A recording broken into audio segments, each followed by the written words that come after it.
Hi everyone, I hope you are all well considering the current circumstances. This week's Talking Thursday is slightly different to our usual Talking Thursdays, where Christian becomes me. This is my Talking Thursday. In this Talking Thursday, I'm quite open and honest about something that's going on in my personal life at the moment, and I wanted to share this with all of you. So please have a watch to see what Christian and I talk about. Hello Anna, how are you doing? Hi Christian, I'm good, thank you. How are you? Yeah, really good, thanks, really good. Awaiting Christmas and looking forward to some time off with my family. How about yourself? Yeah, exactly the same. So this week's Talking Thursdays is going to be a little bit different, as it's going to be you who's going to be doing the talking this time, isn't it? Which is very exciting. Yeah, it's a little bit nerve-wracking as well. I'm normally the one doing what you're doing, and I'm used to that. Like my dad says, challenge creates character. So, this is challenging. So fingers crossed I'll get some character out of this. Yes, I'm sure you will. I'm sure you will. No need to be nervous. You've obviously been the face of Talking Thursdays, and you've interviewed lots of different people across the business. And so I wanted to start by getting you to tell us just a little bit about kind of how you came to be at Thomas Franks.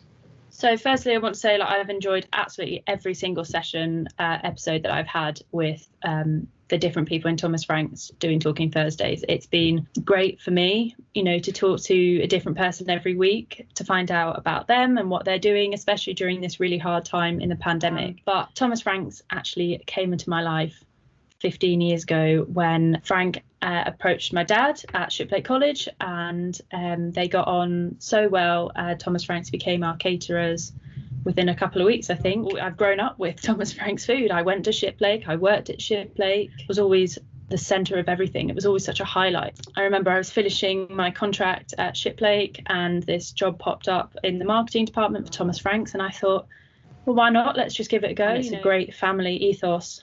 There's loads of family values as well, which I love, and it was very much like Shiplake. They go hand in hand, so I thought, yeah, let's give it a go. And here I am now, 18 months later. Yeah, it's a really nice story, like you said, to have, that such a big part of your life and kind of have it as like you said, a family sort of feel. We had originally planned this to be a sort of post-lockdown review from the previous episode that we've done. That's changed for many of us because of the tier system that's been introduced, and we're now kind of finding our feet with that. But I guess it's principally changed for yourself in a more personal way, and I wondered if you'd be happy to share your experiences around that. Of course, lots of people in Thomas Franks already know, but unfortunately on the 1st of December my boyfriend tested positive for COVID. I tested negative. It threw our world upside down, really. The next thing was try and keep me as safe as possible. It sounds really silly, and I've spoken to people about this, but it was like going through a breakup. In order to keep me safe and try not let me get the virus, I moved out of our bedroom. I moved bathrooms. Andrew stayed in one room as much as possible. I did all the cooking. I did all the cleaning. I had to deep clean the house every day. Andrew went through our door. I had to wipe down the door, and then I was trying to keep some normal sense to my life by working. And maybe in hindsight I maybe juggled a bit too much to begin with, but I think if I didn't keep myself really busy, I think I would have broken down. When we got Andrew's test results, it was such a shock. I did just cry for about 2 hours. I'm very emotional. I'm just a very emotional person, and I get that from my dad, so thanks, Dad. It was such a shock that you're living with someone who has this deadly virus. And I do have to say now, as you can probably tell, Christian, because I speak to you most days, we are much better, Andrew and I. There's so much in there that's very interesting to think about. The first one is that it's not, I think, silly at all. And as you mentioned, it's a real challenge. You're so used to that environment and the way things work in that way as part of your life. All of those added practical elements of cleaning, you then doing more sort of chores that you might have done. And then the most important part being that, as you mentioned, someone that you really care about has got a virus that, whilst we all, rationalise it around the data and the stats and how old we are, and underlying health conditions, they still got it, and it's still a thing that's been in the news since March, and you still kind of are more than entitled to worry about. I don't think it's silly at all in that sense. I assume you went and got tested. How did that process work when you went and got a test? So I've had 3 tests. I had the first one with Andrew. Andrew started to feel unwell overnight, and hats off to the government and their booking system. I really do have to say it was very good. We got the first available slot and we drove to Slough. There are certain stages that you have to go through to get to the end bit. And the first one is, a guy scans your QR code and he takes your driving license or form of ID and also the number plate. So are you showing him this through the glass of the window?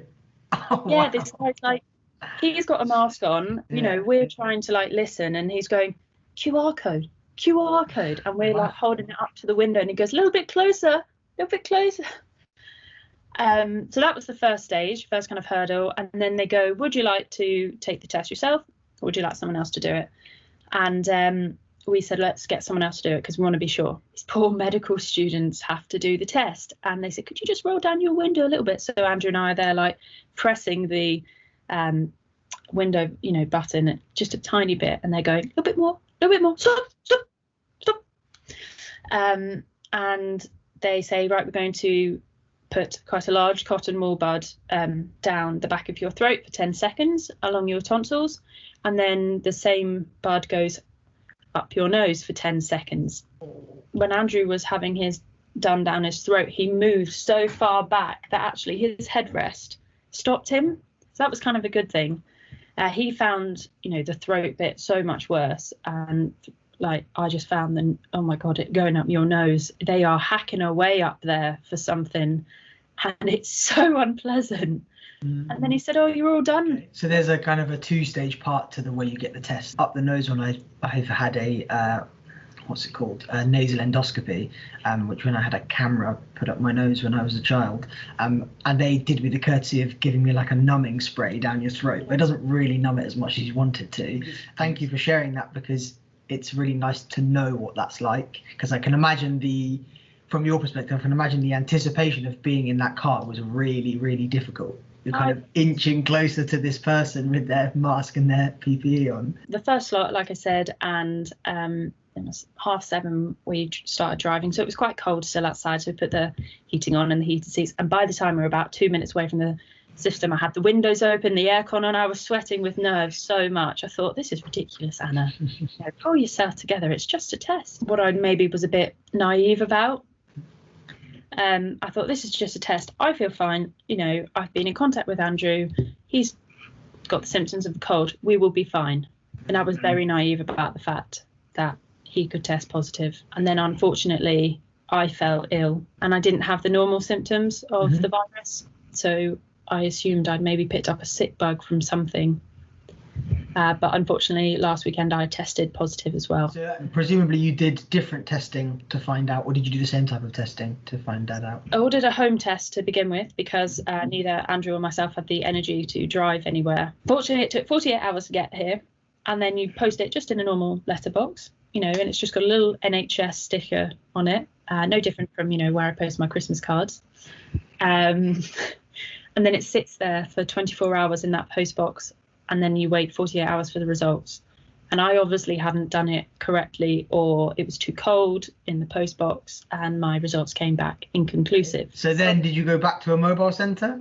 I did. I went to a mobile centre in Maidenhead, and because I got there and they were like, so you need to just pull up over here and, you do it yourself and someone will watch you. And I was like, is there no one doing it for you? Because I really wanted to make sure it was done correctly. And they said, no, this is a mobile pop-up place where only on the weekends and we don't have enough staff. And I thought, great, could have to stick this down my throat again and up my nose on my own. And this man stands next to me and he goes, in now, in. I'm going, oh God's sake, someone's going to watch me probably gag. So, I'm putting it in the back of my throat and I thought, oh God. And he's going, a little bit longer. And then I stop and he goes, right, make sure you really dig deep up there. And I thought, this is not helping my cause. But to be fair to them, they were helpful. And 24 hours later, I got the text saying I was positive. Do you have any advice, now having gone through, all the stages of testing you could have done, bar from, say, going to a hospital, is there any advice that you would give to people about which of the ones you think they should try and get, or, were there practical considerations that had you had your time again, you would consider? I would bring tissues because I sneezed like excessively after it went up my nose, and also a bottle of water. Thanks for obviously talking about that for us, because it's a very difficult thing to talk about, and there's not, there's lots of elements in there where you're kind of exposing yourself in terms of like, facial features or the way you're looking. It's not a particularly, it's not a particularly flattering image of the way you look when you're getting not a flattering image at all. We're all very, very happy and obviously relieved that you are feeling much better now, and that you're kind of you didn't suffer with it in terms of anything severe. You obviously, as a result of those positive tests, you've been in self-isolation. If we could talk briefly about what you feel the difference has been between being on lockdown and self-isolating. Has there been a difference? What the main differences are that you felt? I do think they've been really different, because in the first lockdown, everyone was in the same boat. No one could go out. No one could see anyone. That was it. You were locked in your house. The only good thing and the difference between this self-isolation and the pandemic, the first lockdown, Andrew and I could actually go out for a walk, and we could go to the supermarket together. And if we did forget like paracetamol, then we were able to nip round to the co-op and get it. Whereas now, we do a food delivery online, we forget one thing. Obviously, that we've got some really good friends nearby, and both our families have been amazing during this. But you feel a sense of guilt contacting them. They really are living their lives. No, I can imagine that is a very difficult thing to go through, especially. And then there's a sense of guilt with work, because I know that I really do know that everyone in Thomas Franks doesn't mind. They understand what I'm going through. I shouldn't feel guilty, but you and I had stuff scheduled to do this week. Yeah, I think it's important to reflect on the idea that you haven't let anybody down, because you haven't failed to deliver on something. You are being responsible, and your responsibility to us as colleagues. So how do you feel you coped, or did you have any coping mechanisms? Or I think, as many of us will probably may not admit to, did you not cope and just find it really difficult for the entire time you were in it? The first couple of days I didn't cope. Very honest about that. And I've already said I'm a very emotional person. It was hard. In my eyes, I'm still quite young. I live on my own with Andrew, so I don't live on my own, but we don't have parents around the corner. Andrew's dad lives an hour away. My parents live 3 hours away. It was difficult. It was really hard, and I did a lot of crying. But I think on the fourth day I was like, oh, come on, Andy, you have got to be strong. You have to be strong for Andrew. Mm-hmm. You need to do all these things for him. You need to support and help him in any way you can. So I started to cope a bit, better. And then I fell ill, and all the coping mechanisms just went straight out the window. And that was difficult, because Andrew relied on me to look after him, and I couldn't. And Andrew couldn't look after me. So I think we both felt quite sorry for each other that those couple of days that I wasn't well. But thank you for, I guess, your honesty around that, because it would be very easy to say, no, it was all fine, and I kind of picked myself up and pushed forward. And you're right that, it probably does take, for most people, it takes a couple of days. It's not something to be scared of, because clearly, we're doing this together now, and you've got better, and you've, come through the other side of it. But obviously, I guess a recognising of that it's a challenging scenario. You spoke briefly earlier about receiving your test result, and so I wondered if you'd be comfortable sharing with us two elements of that. Firstly, the practicalities of how you receive it, so people kind of can get an idea about that, and then also how you felt when you received that news that said you have tested positive. On Sunday morning, I got my text from the NHS saying you were positive. I texted my mum and dad on our group chat, and my dad called me straight away, and he wanted to talk, and he wanted to see how I was feeling, and I didn't really know how I was feeling. I was very shocked, actually, and I felt a bit sick. Thought, really? I feel okay, and I was really safe. I moved out of my room, I did all this stuff. I just thought I had a sick bug.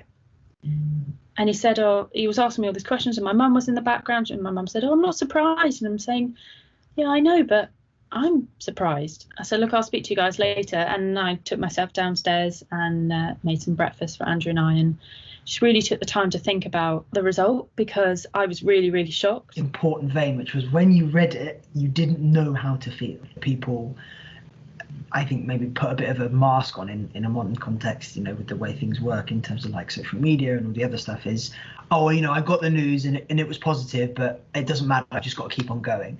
So actually, the first thing you're going to do is kind of probably double take and read again and go, is it really so positive, or maybe there's something else? And you have to give it time to kind of process it and declutter all those thoughts. You're completely right, Christian. I took some time downstairs, I was a bit shocked, and then all these things came flooding through my mind. I thought, well, how long do I have to isolate for? Because technically I've been in the house for this long, so does this mean it affects this? And all these, and then, oh my God, I've got to tell everyone at work, and how does this work? And does this affect my Christmas? Can I go see my mum and dad? What about my nanny? She's supposed to be with us for Christmas. What's going to happen?